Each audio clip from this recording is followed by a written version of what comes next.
especially about what the song Circuitry is about. I'm pretty sure I know what it's about, but it's a weird. That stuff I can definitely tell you. Everything. I don't know if I should, but I definitely could.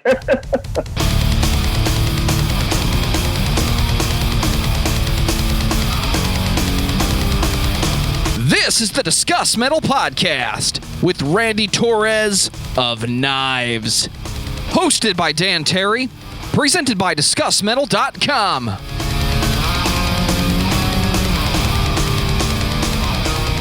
What is up, everybody? Welcome to another episode of the Discuss Metal Podcast. My name is Dan. I am your host for this evening or morning or afternoon or whenever you would choose to listen to or watch this podcast. With me tonight is a very special guest, somebody that I hold very near and dear to my musical heart. That is Mr. Randy Torres. How are you doing tonight, man? I'm good. How are you? Doing pretty well.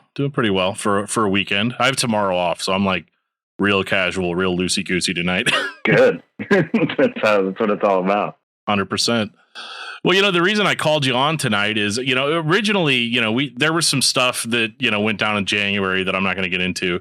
And there was the option. I was going to pull you onto the podcast then, but then you were going to be on another podcast that kind of occupied the same space as this one. So I was like, I'm going to hold off and, kind of let the dust settle on all that stuff. But, it's great to have you here, man. It's great to hear from you. And I guess we'll just get right. Well, thank you so much for asking me to be on. Oh yeah, man. Anytime. If you showed up and you were like, "Hey, I want to talk about Lego building," I'd be like, "Yeah, man, let's do it." We never covered that on the show before, but we'll do it.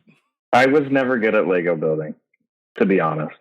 I couldn't either. I mean, the Legos that we had whenever we were kids, probably. I know that we didn't have cool Lego stuff. Like we didn't have like Lego tie-ins for movies. You had like Lego Space, Lego Farm, you had just like these really basic kits, and all I had was like blue and red blocks, and like I had to use my imagination. All I wanted as a kid was the pirate ship, the Lego pirate ship. And I just remember it being so expensive that my parents said absolutely not. I was very, very crushed by that. So Lego's always been overcharging people. Like and it's all in the licensing now, I think. But back then, I don't know. I remember wanting a Lego TIE fighter. It was like It was Darth Vader's TIE fighter. The one that he flies at the end of the first movie. And that one was also my parents were like, yeah, no way. Here's an action figure. Awesome. Now go play. But well, speaking of childhood, let's just go like right back. Let's just go right into that. And I'm going to skip ahead. I'm not going to ask you like what day you were born, whether it was raining or sunshine out or anything like that. But what got you into music? Like as far as like being something that obviously now you've spent a lifetime pursuing as a career. What got you into wanting to play, or did somebody get you into it? Yeah, my dad played guitar. And he had an old, it was like a kind of a crappy Yamaha classical acoustic guitar that I always pick up and mess around with. And finally it kind of dawned on them that it was something I was really into. And I think I was 12 or 13. They bought me a guitar from Sears for Christmas. And it was pretty awesome. It was white and it had a red, a blue, and a yellow streak stripes across it. Oh wow. Super ugly. And that was just kind of the beginning, and I would just sit in my room and just screw around, and I didn't really quite know how to play, and I was never really formally taught how to play. I just kind of figured it out. I mean, my dad showed me a couple chords here and there, and but I just kind of taught myself, which I still don't really quite know as far as theory goes. What's what? So it was just pretty much by ear, and but it's just one of those things that I just gravitated towards, and it's a huge Nirvana fan, and this was like early 90s, and just became obsessed with them, and I would sit in my room and just try to figure out their songs on my guitar, and and I guess that was pretty much the beginning. it was just something that just resonated. And yeah, it wasn't a very good, I was horrible at sports. I didn't really have any other things that I was into as a kid. And that was definitely something that I was really excited about. So I guess it was just a natural progression from there. No, that's cool. I mean, the theory doesn't matter as long as it sounds good, right? Yeah, exactly. Fake it till you make it is what we all do as musicians. 100%. So when did you decide that you wanted to kind of start playing in bands, like kind of playing out? I know every kid with a guitar, that plan formulates, but for a lot of people, it never turns into anything. Yeah. I think in junior high and probably like freshman year of high school, I played in a handful of really bad bands where nobody really knew what they were doing. We would just make noise and screw around in the garage. And it didn't really get serious until I started playing actually with Project 86. So everything before that was pretty bad. Okay. But it was fun. And we would just cover songs and or at least try to cover songs and just screw around in the garage, and we sounded horrible. Sure. But it was super fun. And it didn't really it wasn't really serious until I met Andrew at my youth group, and he really wanted to start a band. I really wanted to be in a real band. So we were like, let's start a band. And we just started playing. Oh, wow. Okay. So that would have been, 95, 96? Yeah, that's pretty much, 95. I was a freshman in high school when we started. So yeah, that was about 95. So how different did Project 86 sound, prior to recording that first record? Well, it was kind of along the same lines of when I was playing in when I was younger. Is we would just cover songs. We would cover Rage Against the Machine, which I'm sure is not going to be any surprise to anybody. Right. And what else did we just any music at the time that we thought that we were big fans of, we would just cover the songs, and it was a good way to kind of get used to playing together and just trying to find some sort of sound that we all liked. And so yeah, we would just cover a bunch of Rage Against the Machine, and we would try Tool and just like the typical like new metal stuff of that time. Sure. But then I kind of evolved from doing cover songs into just trying out some new stuff. And early on, we would all four of us just sit in a room and we would write together, which kind of the whole process definitely changed a lot as the band went along. But sure. Yeah, it was so long ago. And I remember you telling me to just be ready to to think back. But I do remember, at least in the beginnings of the band, that's kind of how we did it. We just all sat, the four of us, in a room and just screwed around till we felt like we had some sort of strong song structure worked out. Gotcha. Yeah.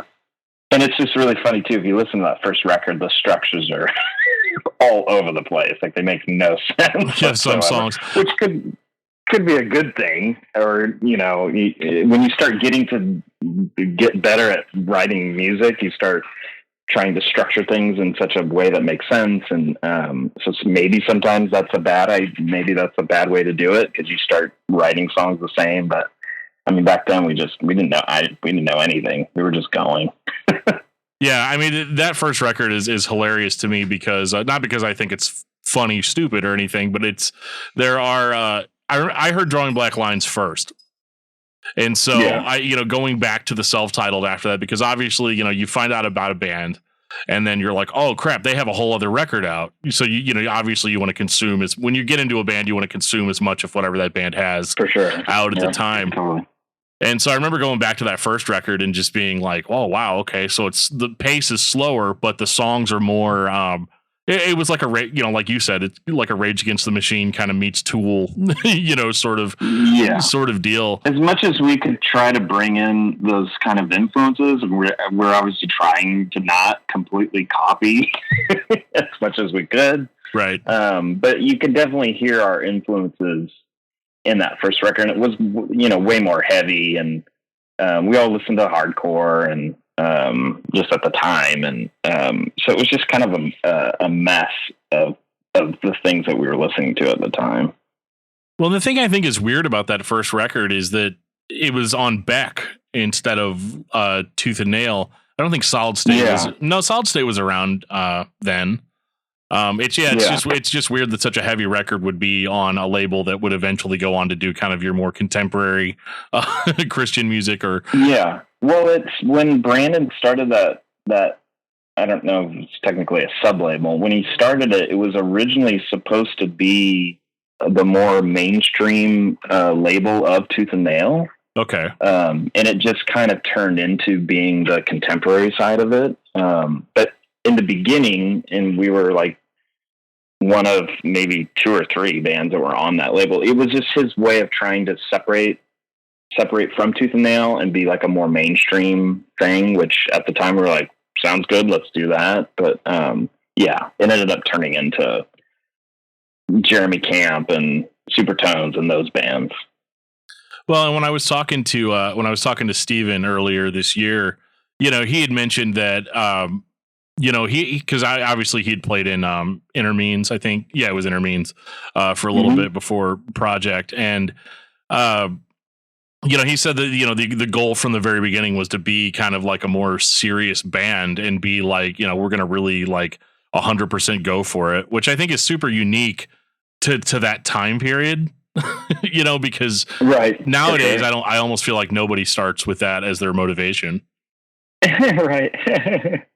Well, everybody wants, everybody has aspirations to play music for a living and be successful. Sure. We were definitely, luckily it fell into a time of like Steve and I were in high school.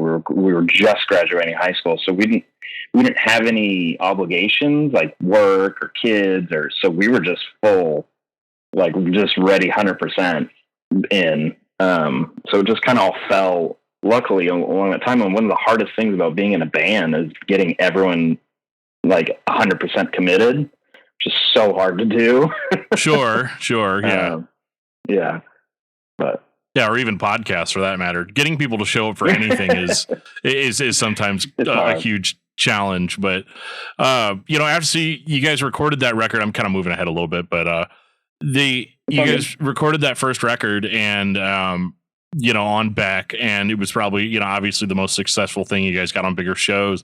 Like where did how were you feeling kind of at that point, or how was the band kind of feeling as a whole? And I'm beating around the bush with the question, but like at what point did you guys start feeling like you were on the next level, of bands?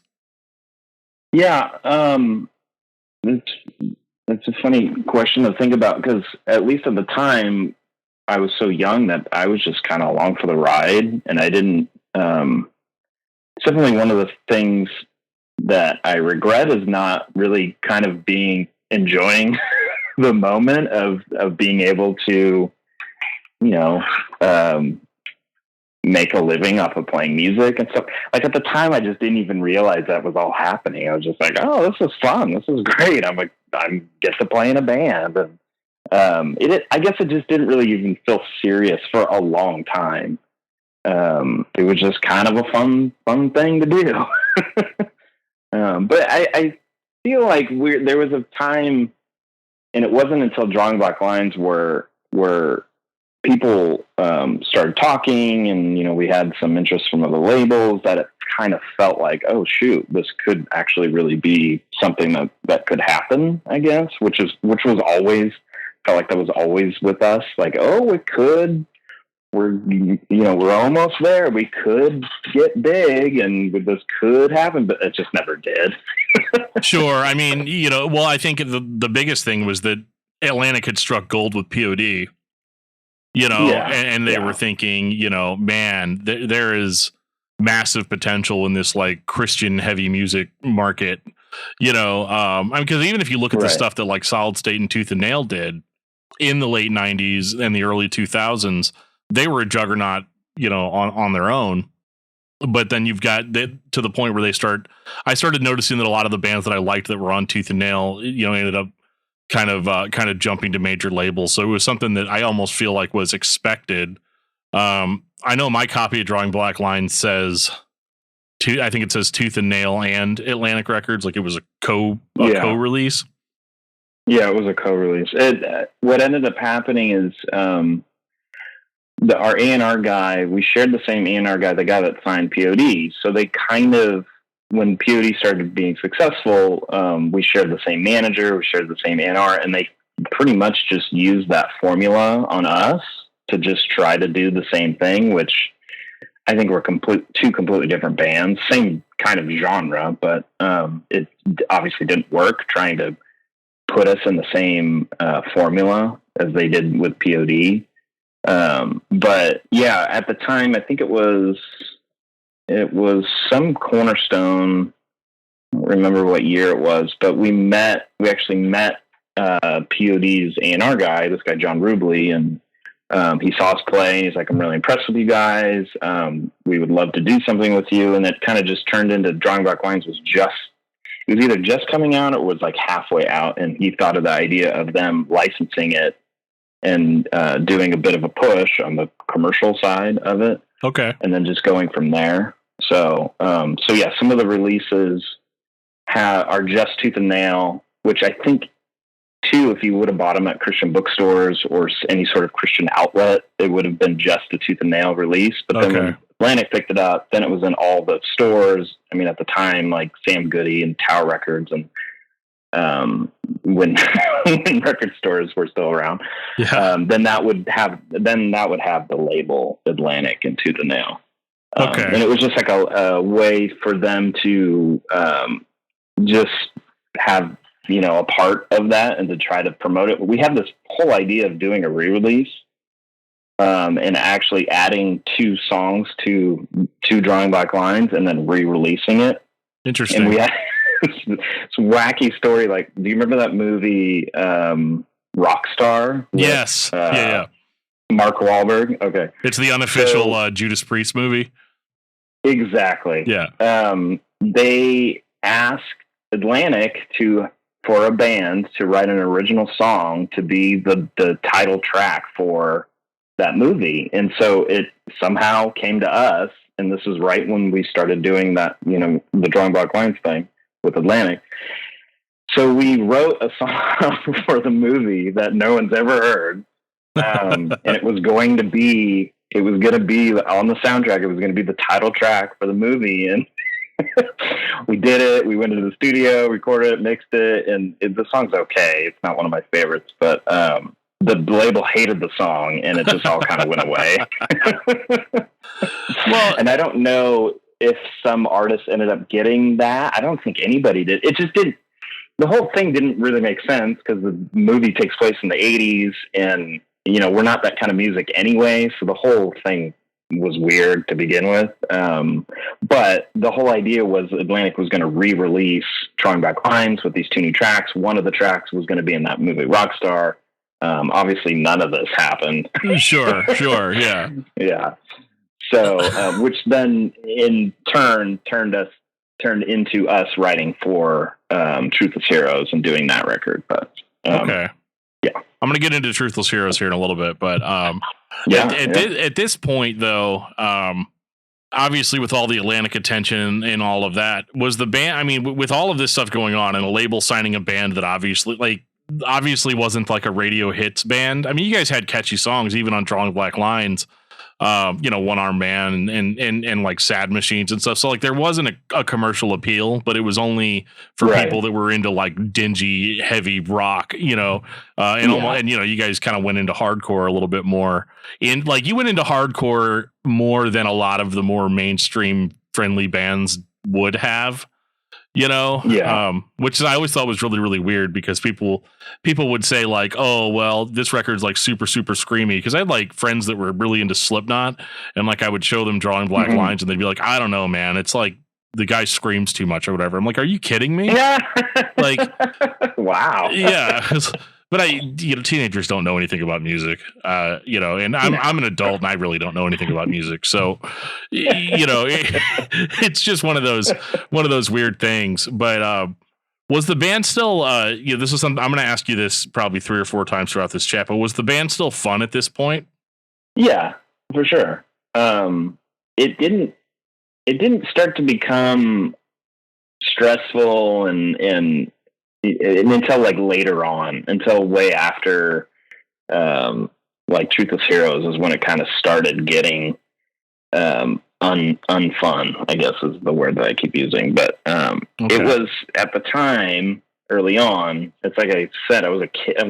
I was like 19, 20, and I was just having a good time.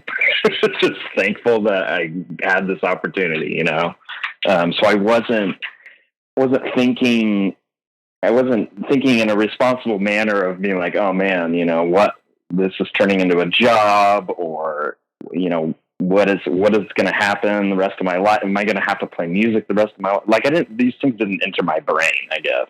Sure. So yeah, technically in the longest answer possible, yes, it was still fun at that time. Yeah, no, trust me, it is not the longest answer possible. What's interesting too is that, like, again, you guys weren't a radio hits band necessarily. Like, I almost feel like whenever you guys had a really commercially successful song, or at least in the style of a commercially successful song, that like it was almost like a happy accident. Because one of my favorite things about the band really was the backup vocal, like the you singing over Andrew yelling was kind of the bread and butter, for me, and having that kind of sound in the band. That's why a lot of my records, my favorite records, are like Drawing Black Lines, all the way up until I think And the Rest Will Follow, because it always had that, you had 2 singers kind of in the mix, and it created kind of an interesting dynamic that once it was gone, you kind of lose a dimension of the sound that was always there before. Right. So Elephant in the Room, Truthless Heroes. And I think we've more or less already hinted at it, that it's kind of that record that, again, this label signed a band that they wanted to write hits, and what they got, was, I mean, I could hear it. I could hear the hooks. I could hear the attempt to make sounds that record execs would like. Right. But then, obviously you have the lyrics and you have the overall sound. The lyrics especially were like super, super, super impactful to me. It's interesting how they hold up compared to present day, but like it is, it was a very, very dark record that my teenage self was very, appreciative of. I had a friend who he drove me to school every morning, and every single morning, every morning we would listen to Truthless Heroes. We had to pick a couple of other, we had to pick a couple of other kids up, and so we could listen to the whole record on the way to school every morning. That's awesome. Yeah, everything back then was it had to do with just being like on the radio. So the length of the song, and even the people that worked on it, the people that mixed it, everything that the radio rep could brag to like their local radio stations of who was a part of it, and how long the total runtime of the song. So everything we did on that record was to try to fit into that mold, which we just were never that kind of band. Right. So we were already screwed from the beginning. And we did write, there's definitely 2 or 3 songs on that record that have, I guess hooks in them, or that could play on the radio, but it's just hilarious because the song that they ended up pushing first to radio was, Hollow Again, I think, which in itself has a really long intro, and it's like the last track on the CD, and, it didn't really fit that mold, so we had to make some sort of radio edit of it. And I mean, it was already kind of doomed since the beginning, but we were never that kind of band, so I think trying to do that was definitely the first the first issue. So whose idea was it to call it a concept album? I think, I mean, it was Yeah, I mean, it's probably all of our idea, and the huge influence of the whole thing was that what was that record? The Queens of the Stone Age, the Songs for the Deaf record came out. Okay. And we were all super into it. And the way that record is laid out is it's a drive. Like, you start from a certain point in California and it's on a drive to the desert. So if you listen to each radio spot in Songs for the Deaf, you go further and further into on a drive into the desert. That was kind of the catalyst of us, like, oh, we should do something like that. And, you know, we'll do these like TV sort of ads and things that were kind of conceptual. And I mean, every record every band does is conceptual, and it kind of works together, I guess. But calling it a concept record is calling it a concept record, I don't think it's completely necessary, and it probably ruins the whole thing. But yeah, all of the themes of the songs kind of tied into each other, and I don't really see it as some like crazy concept record, but it was just kind of part of the whole, you know, marketing ploy we all thought would work, I guess. I don't think it was completely necessary, but sure. Yeah. Yeah. Well, and I mean, having something to market like that, it could really go either way. It doesn't sound like it went the way that it probably needed to. And this is something, go ahead. Sorry. Oh, it was just, at that time, it was the beginning of when people just kind of stopped going out and buying CDs. So it was like the beginning of the end of the normal way that they were used to of selling CDs. So we were just kind of at the beginning of that. And I feel like, all of the old ways and sales and all that stuff just was on its way out, and I think we were just unfortunately a part of that wave. right So yeah, so that ultimately ended in just severing ties with the label, which was a really weird time period for me as a fan, because I was always like, go to the website, check updates and, you know, all that stuff or whatever, and then the website was just gone one day. And then a couple of days later, it comes back, and Andrew had posted a whole bunch of Schwabisms, like, you know, we're tired of being slaves and the empire will fall, and other, you know, a bunch of other crap that probably I don't remember matter. that, but yeah, no, I remember it, but I was so far removed from the business side of the band too, which in itself, I probably should have been a little bit more, you know, a part of that. I think we all should have been, but that whole side of the band was definitely had to do with Schwab. And so when we got dropped and all that stuff happening, it was just like, oh, okay. Like, now what? Like, I didn't even know what that meant exactly. Right. So yeah.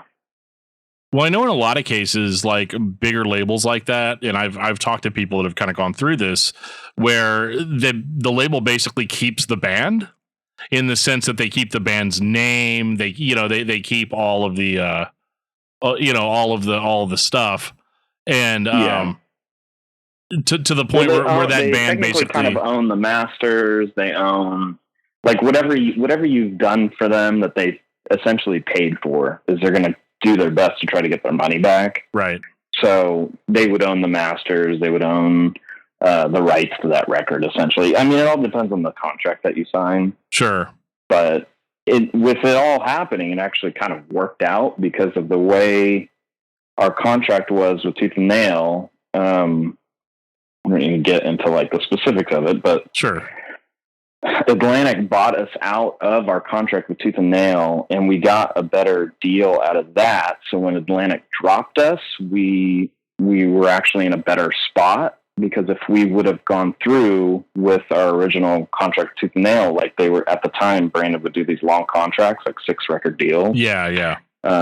So we got out of our Tooth and Nail contract, and then when Atlantic dropped us, we were essentially like free agents, for lack of a better term. Yeah. So when we re-signed with Tooth and Nail after that, we actually got a better deal out of it. So technically, it did kind of work out in a way. Sure. Well, I mean, you were in a totally different tier than you were when you left Tooth and Nail.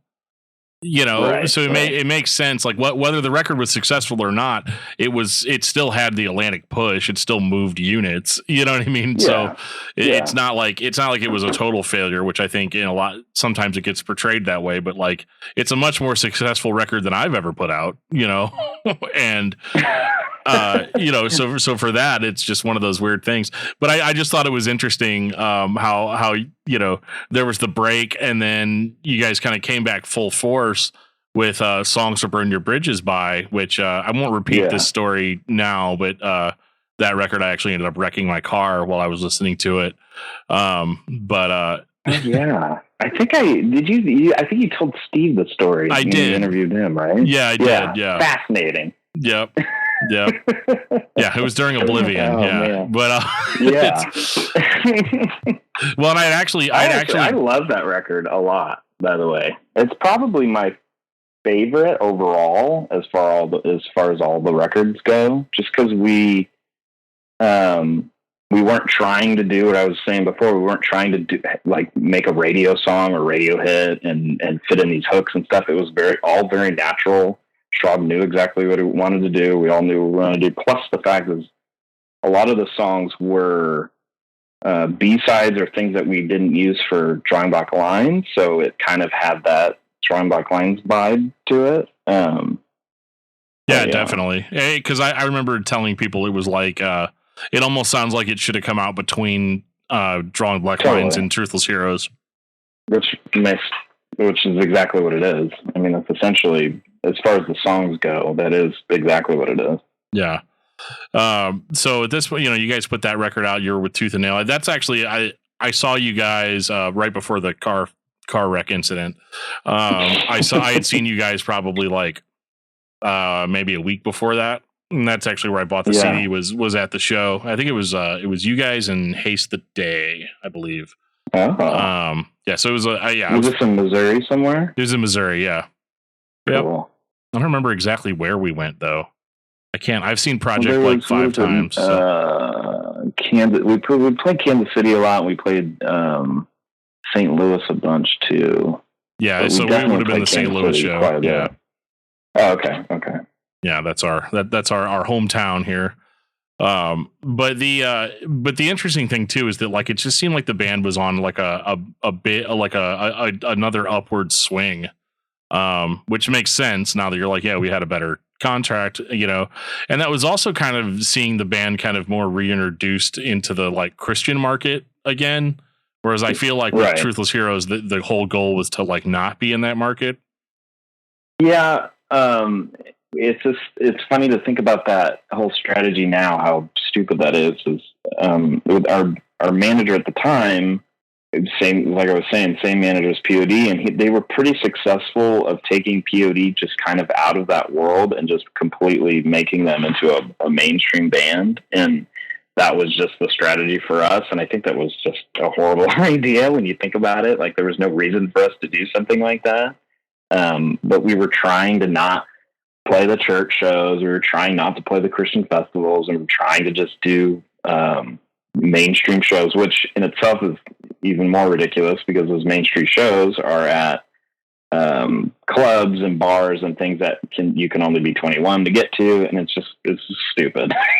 Right, you can't get youth group kids. So when we realized when we realized that was a bad idea was during that time, and we started going back, playing those festivals again, playing Christian shows, you know, Christian venues, stuff like that. Yeah, I think I saw you guys at Cornerstone around that time also. And that was still the original band.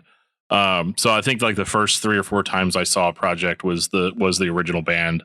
And it was pretty much every time you guys rolled into town, or if you were playing at Cornerstone or like one of the Christian festivals that was around at the time. There was we had like a couple, it was kind of the beginning of when we started doing Truthless Heroes, and at the end of the Drawing Black Lines record cycle, we had Corey Edelman playing guitar as well. which was kind of a short stint. Yeah, no, that was interesting because I remember there was an announcement of it. And then like literally no word was ever said about him ever again. It was, I'm pretty sure it was about a year, or maybe it was 2 years. We wanted another guitar player on stage, just because we thought it would have sounded better live. Yeah. And I could have done more things. I could have done like keyboards and all that. And when we did it and we started playing together, it wasn't a good match, music wise. Sure. And we ended up having to kick him out of the band, which was so awkward. It's like the worst, worst day ever. Yeah. I guess it worked out. I haven't really talked to Corey in a while. He Sure. says that he's made peace with it, but it was just an attempt to try to, I don't know, get a better live show. I don't know. Sure. No, I understand. Yeah, there's a lot of stuff with that, like as far as having to do. It's funny, the guy that I rode to school with every day, that we listened to Project 86 every morning. I ended up asking him to leave a band that we were in. And I remember like really not thinking my strategy through, because I was like, right. Is he going to pick? I'm like, the next morning I'm like standing outside ready to go to school, and I'm like, is he going to pick me up? Like no. No, he did. He's a much nicer person than I am. I can tell this story now, but he lived in San Diego at the time. We all lived in Orange County, which is a good hour, 20-minute drive. And I remember we finally made a decision that we wanted to kick him out of the band. And we made him like drive up to Orange County for us to do it. And so I'll never forget this. We met at a Starbucks. Oh my God. And it was awful, super awkward. Like, how else are you supposed to do it? And then he had to drive like an hour and a half back down to San Diego. You guys couldn't have just called me? Yeah. Pretty much. I mean, I think that might have been what he said. It was awful. I am laughing about it now, but it's been a minute. Yeah, it's been a bit. Statute of limitations is up on that. So. Yeah. So I don't know where to go from there. Even though there's so the next record was "And the Rest Will Follow," which I really love that one too. I think the song "Necktie Remedy" is my favorite Project 86 song of all time, just because again, lyrically, and that's something that Schwab's lyrics were really, really, really important to me growing up. As far as like having a viewpoint on the world. And I might get into this later, I might not. But the way things are now versus like going kind of having a mindset that was built by those lyrics, and how they apply kind of to current activities there's a weird disconnect there. So you guys put that record out, and I remember that when you guys were putting that one out, I remember Andrew told me at a show, because I was one of the merch booth kids that would stand there and ask a billion questions, and he was like, yeah, the next record is not going to be nearly as musically safe as the last one. Is that what he said? That's what verbatim. He's like, this one's not going to be safe at all. Musically safe. Yeah. What does that mean? Well, then whenever I heard it, I was like, huh? What? I mean, like, it seems a little bit safer than the last two, musically. Yeah. I mean, I still liked it, because it still had that, like, that core Project 86 sound, heavy guitar, good backup vocals, lots of yelling, lots of very angry lyrical topics. And, so it was. It's just funny that his interactions with fans couldn't be any more different than our interaction. You know what I mean? Like if we were around and he said that, we would have all looked at him and be like, what are you talking about?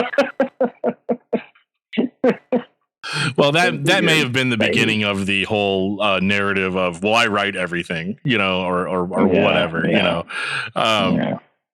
But yeah, I remember that very distinctly. So it was very musically safe, and I was like, I wonder if he's talking about that piano piece that's in Sincerely Ichabod, because like I was trying to figure it out, like Yeah.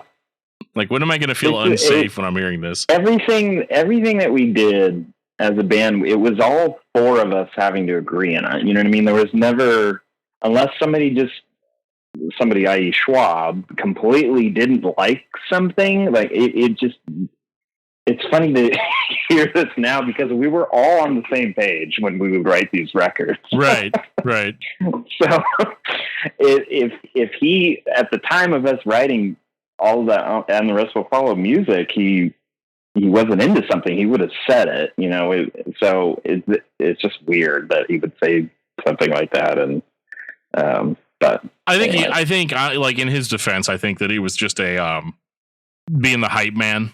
Like just trying to get the young eager fans pumped for the next record. I mean that's lead singer 101 stuff that that you have to do.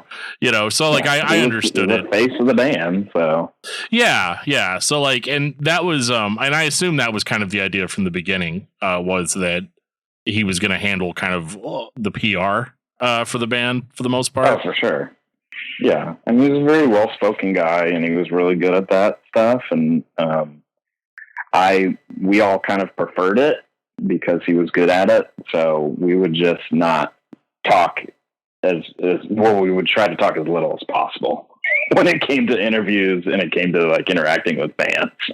Yeah, well, now I got you for an hour, so it's. Well, it's just funny because every record that we did, or at least that I was a part of, we were all very much on the same page. And there was no real battle. Like a lot of bands, they have kind of creative differences and battles. And it's like, well, I think our music should go in this direction. Or I think we were all pretty, as far as I remember, we were all pretty much on the same page. And a lot of it had to do with just kind of whatever music we were super into at the time. So, like there was I guess what I'm trying to say, there was no disconnect of what we were writing at the time. Sure. If that makes sense. No, totally. And like, yeah, I mean, I understand, why he, attacked it from that angle, and why like in interviews it'd be like, oh yeah, the next record's going to be, this and this and this and this, I mean, I do the same stuff on the podcast. I'm like, oh, you like the last episode? Wait till you hear the next one, like that. Right, that's right. And even though if the next one, I've heard him now, not now, but in later interviews, just kind of talk bad about certain records, and me being so confused by it because at the time, like I was saying, we were all very much on the same page when we write these records. Well, I mean, he's point blank said in interviews that like everything from the band from the very, very beginning was all me all the time. And but that was also at a time where it had become only him, so it was right. Again, right. It's so funny because I run such a weird mindset of like, well, I still like in a lot of ways give him the benefit of the doubt or try to figure out like why something was said the way that it was said. But for stuff like that, like from what I've heard from you and Steven, it sounds like you guys were a band just like any other band that sat down and wrote songs and put them out and played the shows and you know what I mean? Like it was like a real thing. Yeah. And so it's interesting. We've definitely gone different routes. Sorry. No, you're fine. You're like fine. Different routes of how we wrote each record is pretty different for almost each record. And like the first one we all wrote together in a room. Drawing Back Lines was a lot of just Steve and Alex, or just Steve. And then Songs You Bring Your Bridges By was, just kind of an extension of Drawing Back Lines. And the Rest Will Follow was one of the records that we decided to come together again and write as like one unit kind of deal. But then everything after that, it kind of went back to us writing stuff individually and then presenting the songs to everybody and then working them out that way. Right. So, I mean, there comes a business need for that, after a while, because unfortunately everybody gets so busy, that it becomes nearly impossible. And when the band's your full-time job, right. Yeah, you're going to be writing stuff, kind of when you can. And, right. And at that time is when I moved to Seattle too. So I wasn't even living in Southern California anymore. So I was away from everybody. So it just kind of made sense to start writing just individually and then kind of come together at some point and work, the songs out and all that. Sure. So moving into rival factions, and we're not going to go through, and obviously I'm not going to go over any records that you weren't on, but that was the last one. Yeah. So. Yeah. And what go out with a bang with that, because like that was so different than what I think anybody was used to from the band at that point. And I know there's like a lot of fans that hate it. I definitely didn't like it when I first heard it, but I still bought it because I was a massive fan and I just made myself like it after a while. I used to be much more of a meathead when it comes to music. But like, yeah. So like, what was that just kind of a desire to just do something different? Were you tired of like kind of doing the same thing each record? I'm not saying that they all sounded the same, but you know what I mean? Yeah. You just wanted to try to push the boundaries, I guess, and not write the same record. And it's like what I was saying before, every record that we did is definitely a mesh and like I don't even know what word I'm trying to find, but it's a amalgamation. Is that a word? That's a good word. Yeah. That's a very good word.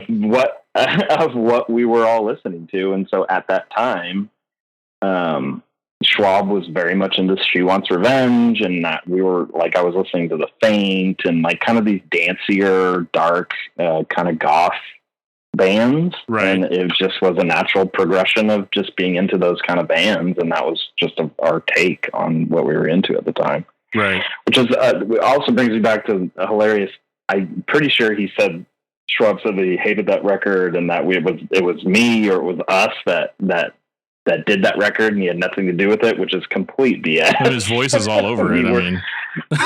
Well, we were all a part of it. It's like I keep saying, we were all on the same page. We were all listening to the same type of music. And I know for an absolute fact, he was really into She Wants Revenge and it shows with how he was singing on some of the songs. So yeah. Yeah. Yeah, it had almost like a new wave vibe to it. And I mean, that's just what we were into at the time. And then there was the occasional heavy song that was in there, which was I always thought was kind of weird. There's the one that's like the song, I don't even remember what it's called, but it's like The Forces of Radio and something about a snake. Yeah, dropped a viper into the rhythm section. Yeah. And then he's like screaming his head off in the middle of that. I think I heard that. I was listening to the radio, and it was somebody said that on the radio. I was like, "What? That sounds awesome!"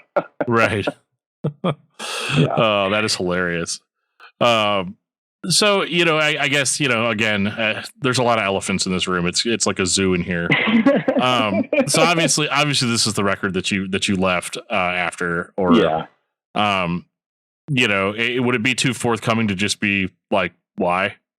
I'm trying to think of how long it was when that record came out and when I decided to leave. I think at that time I felt like the band really wasn't going anywhere. And that's when it started to become, it's like, oh no, here comes another flyout date, or oh no, we're going to have to drive to Jacksonville, Florida. And just where this started becoming this like burden that I just really wasn't into anymore. Sure. You start worrying about how many tickets you're going to sell at a show. You ask for like what are the ticket sales at the door and stuff like that, where it just starts to just weigh on you and it's just draining.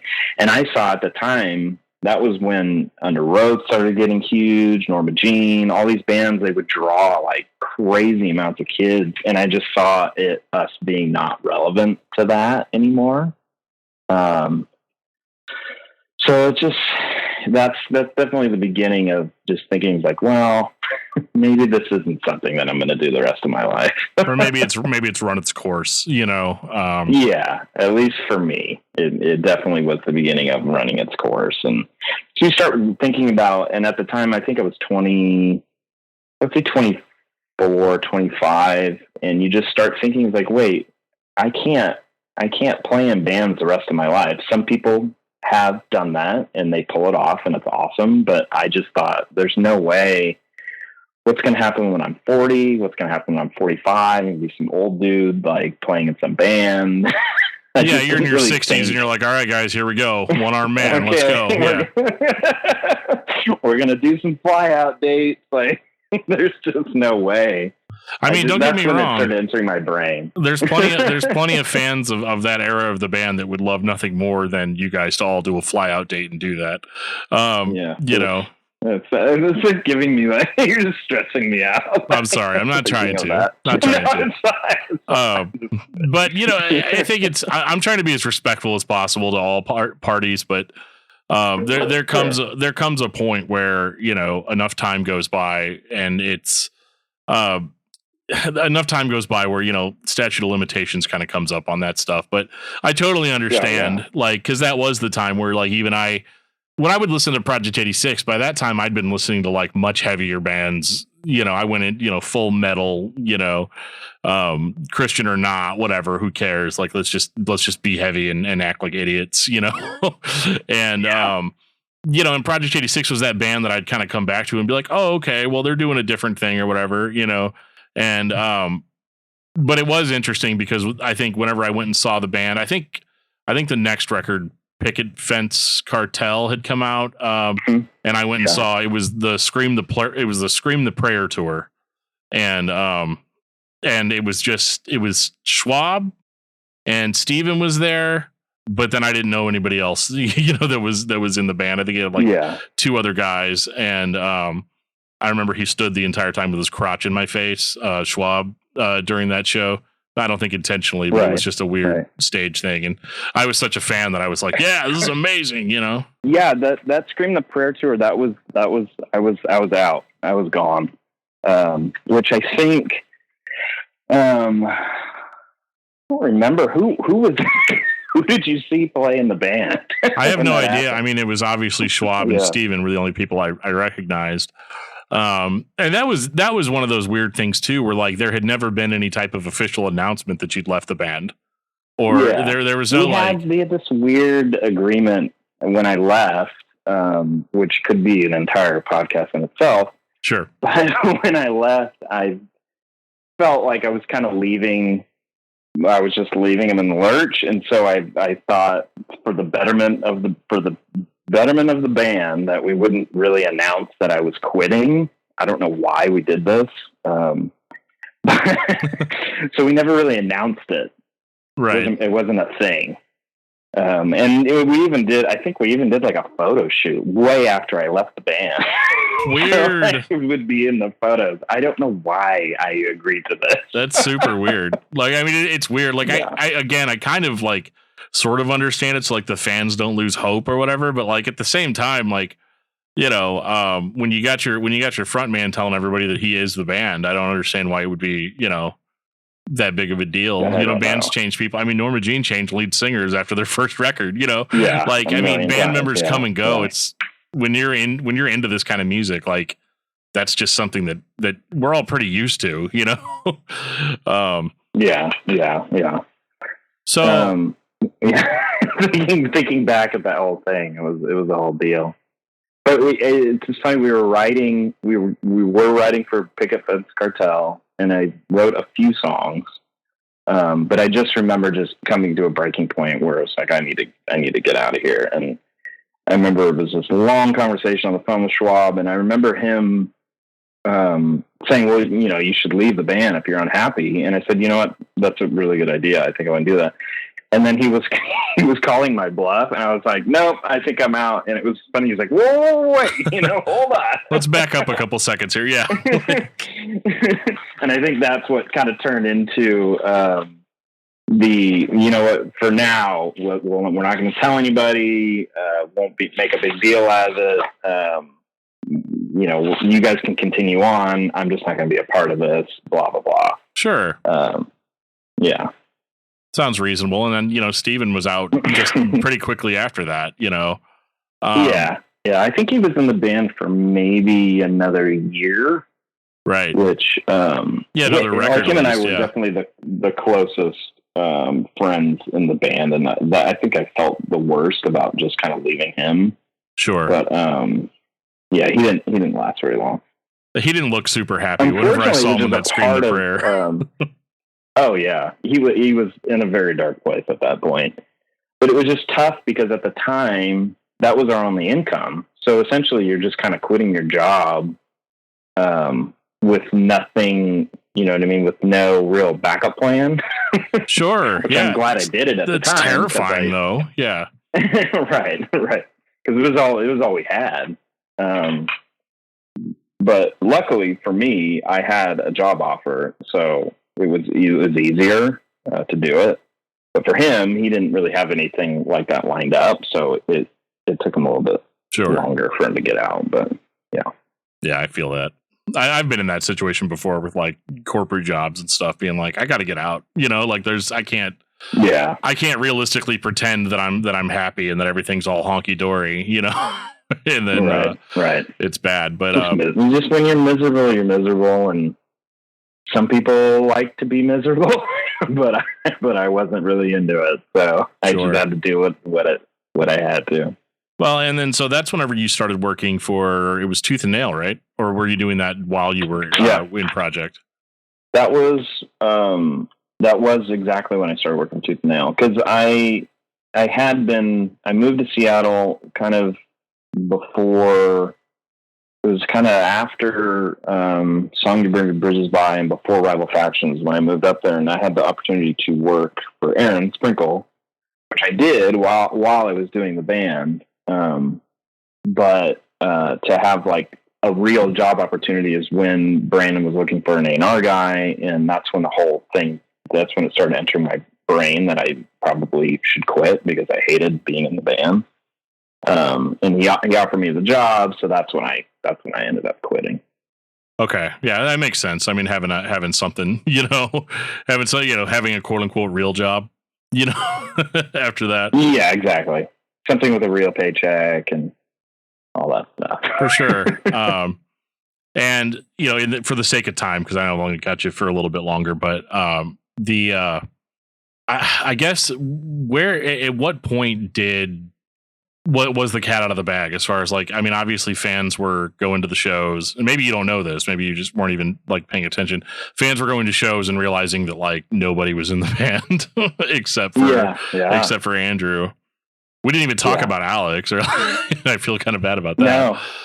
No. Well, it got bad. There was that was a really bad breakup with Alex, and I honestly don't remember specifics to it, but I remember it being there was some bad blood, and that's when it was just us three.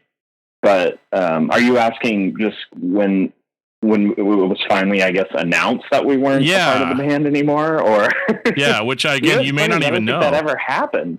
Yeah, it didn't really. I don't think it even happened. And we just kind of started doing our own things, and I started just living the normal life and having a job, and I just kind of separated myself from that whole world, I guess. Yeah, I mean, and you've done great. It's funny because I didn't really even say anything until this past year. I haven't really said anything about the band until last year.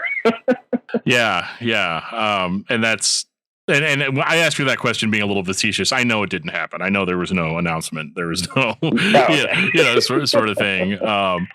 But like, I guess again, I'm probably digging a little too deep here, but like, when did it get weird? It was definitely in between those two records. It was in between Rival Factions and Picket Fence Cartel. Okay. Where it was a bunch of things. It was a bunch of I don't want to tour anymore. I don't want to do these fly out dates. I don't. It's just not fun anymore. And it's just dynamics of the band change. Your relationships with people change. And it was a tough situation. And I was like, where's this going? It's not going anywhere. I remember at the time too, I had an offer to play, in another band, and like an offer to play for she wasn't necessarily a pop artist, but it was somebody, that it was on Atlantic, and our A&R guy talked to me about it. And that's kind of where it got into my brain that I'm not going to be in Project 86 the rest of my life. Sure. And it's just, you start it enters your brain, and then you start thinking about every little thing, and then you start weighing your options and if it's worth it. And I just essentially just, realized that it wasn't worth it anymore. But I'm trying to think back of that timeline. It was for sure during that post rival factions time. And I remember thinking and seeing all these bands that were doing very well on Tooth and Nail, like Amberlin, Under Oath. And that was probably the heyday of Tooth and Nail. And we were definitely not a part of that. At least I didn't feel like we were a part of that. Yeah. And it just kind of made me realize that I think our time is over. Right. So. Well, and then you went on to do, amazing things. I mean, you did A&R for Tooth and Nail. You've done music for movie soundtracks. I mean, like, I was actually web stalking you earlier, watching clips of stuff that you've done sound design on. Yeah, like I would have never had any idea that you did the music, or like was involved with the music with the death scene of at the end of It. Like that blew my mind. That was like. It's not music at all. It's just sound. Right. It's sound design. Yeah. Right. Which in itself could be music, but at least for the film work that I do, it's mostly sound. Sure. And even like video game soundtracks and stuff. Like, yeah. I mean, it's impressive, like games that I played like recently, which was like the Star Wars Squadrons game, like. Yeah, all that it's super cool, and like it kind of blew my mind. And then of course there's all the knives stuff, which I didn't talk about at all. I feel bad about it. But which was incredible. Actually, so it's funny that a guy that hated Rival Factions when it came out turns around that many years later and is like, dude, this knife CD is awesome. Like.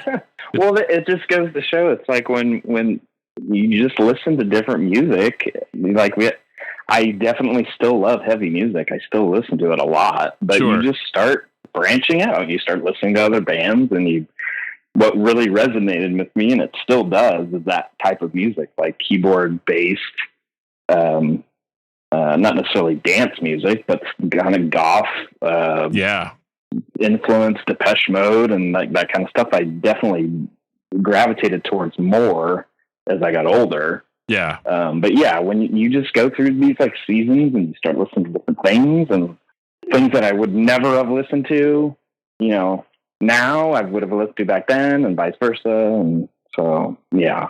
Yeah, for sure.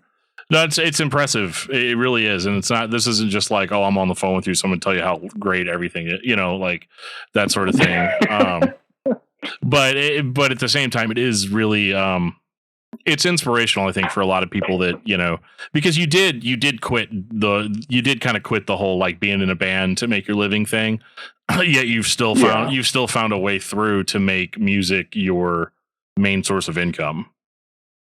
Which I think is, I'm kind of, but yeah, there's at least the work that I do now and the kind of the work that I got into. It's very much similar to music and music production and stuff. And it's funny because a lot of the people that I work with now and people that I worked with before, they all used to be in bands. They all used to play music. So it's just kind of a natural progression of the stuff that, that we all used to do. And it just kind of turns into these other opportunities, which we all know how hard it is to play music and be in music full time now. So you kind of have to figure out different avenues of the things that and production chops and things that you've learned being in a band that you can hopefully translate into the sound stuff, which is kind of what I've done, I guess. But yeah.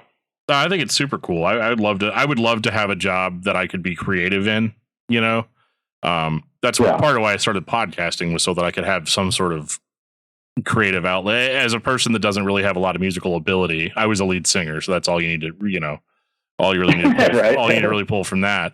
And so, I unfortunately found myself reliant on other people in order to make my dreams come true, so to speak. And kind of in that same, and this is probably the last project question I'll ask you, but, was it weird to you this many years later, to see that the band was still like a thing. For sure. Absolutely. It's always been weird. It just, and there's a million arguments against it and for it. And as far as Project 86 goes, it was us four. And I feel like other bands, sure, they could have lead singers and it could be, and it can work, like when we were talking about Nora Jean and all that. But at least the dynamic and what I knew for a good 12 to 14 years, Project 86 was us four. And anytime, like when Alex left, I thought that was weird. And we were like, well, hopefully, this maybe could still work. And luckily kind of, sort of did, but that definitely was the beginning of the end, is when he left. Yeah. And so yeah, in my mind, yes, it's super weird, and it's not the band. And I always thought that, and I've said that a million times. Sure. But, it's not the band at all. But yeah, I agree. I mean, as a fan of the band, I'm in this weird position where, the person that's running the band doesn't even consider people that are fans of the band to be fans of the band if they talk about certain things, Right. And right. So it's a weird position to be in, but it is, it's interesting. I really appreciate you sharing kind of your perspective on a lot of this stuff. And I apologize if I asked like a little bit too personal of questions, but no, it's not personal at all. Yeah. I mean, I love to talk about it. It blows my mind that anybody cares still. So I'm a huge I nerd, enjoy man. talking about it. I followed this band for well over a decade. I was such a huge fan for such a long time, even when it wasn't even really like my style of music. But it's also one of those things where, like, when you have a band, fans want to know everything about the band. And I know that that's also kind of annoying. Yeah. Cause like I have people like will message me asking me weird questions about the podcast, or like more specifically, like I'm fine with podcast questions, but like questions about my personal life and like, how many kids do you have? And how many, it gets a little weird after a while, I mean, I can tell you right now, I don't have any kids. I have 2 dogs. I didn't dig in. I work a lot, and that's pretty much my life. Right. That's awesome though. Yeah, but no, I don't mind it at all, honestly. Well, I'll keep that in mind if we do a part 2. I'll be like, all right, let's talk about what you had for lunch yesterday, and what was the address of the place that you had that lunch at, But I appreciate you indulging me with some of these things that I've just kind of always wondered about the band, and being a fan, you want to know everything that there is to know. And then whenever the situation is complicated, most bands don't have a complicated story. It's literally like, yeah, man, we got together, we did some records, and then we stopped, or we're still going, or whatever. But with Project 86, there was just always so much like weird cloak and dagger going on that I could come up with 100 other questions about specific things. But I'll do that later, and then if you could remember any of those, I would love to answer. There's a few, especially about what the song Circuitry is about. I'm pretty sure I know what it's about, but it's a weird. That stuff I can definitely tell you everything. I don't know if I should, but I definitely could. Well, everybody listening to this, go back and read the lyrics for the song Circuitry and tell me what you think they're about. It's very weird, very weird lyrics for a Christian rock band. Yeah. It's funny because I'm pretty sure I'm almost certain that we've talked about this before, and I think I did tell you. We were DMing about it, yeah. Well, because somebody posted in one of the Facebook groups, they were like, what's a song that you would love to hear explained by Andrew what it's about? And I just posted Circuitry like immediately, like. And that's a good one. That is. I mean, it's a little, it's trolling a little bit, but it's still. But yeah, everybody it's definitely most of the songs. It's what you first think of what it might mean. Yeah, it's not anything. It's not some crazy, secret meaning. Something you can almost figure it out by reading these lyrics. So. Oh yeah, 100%. Well, it sounds like we may just have to do a part 2 at some point, but But I'm down. Because I got like 400 questions about knives too that I could throw out there. Even though there's not like a whole lot of released material, like there's a lot of depth. There's a lot of depth on that record and even the EP. So there's there's definitely a lot of good stuff to dig into. I always thought it would be really funny to have Ryan Clark on the podcast and only talk to him about knives, like not even mention Demon Hunter at all. Like just make it through like, you guys may know him from his band Knives, He would probably be into that. He probably would. But I appreciate it, man. I know you got places to be and worlds to change. So I'm gonna hop off of here. But I just want to thank you again for taking the time out to chat for a little bit, and we'll definitely stay in touch. For sure, absolutely. Thanks for having me. And if you want to do a part 2, I'm all about it. So yeah, 100%. I mean, there's plenty of nights where I'm sitting around like I should probably do something. So like I'm creating a Rolodex of people I can just call up and be like, hey, let's dig deeper into this one thing that we already talked about. So I'm all ready to do it. So let me know. All right, will do.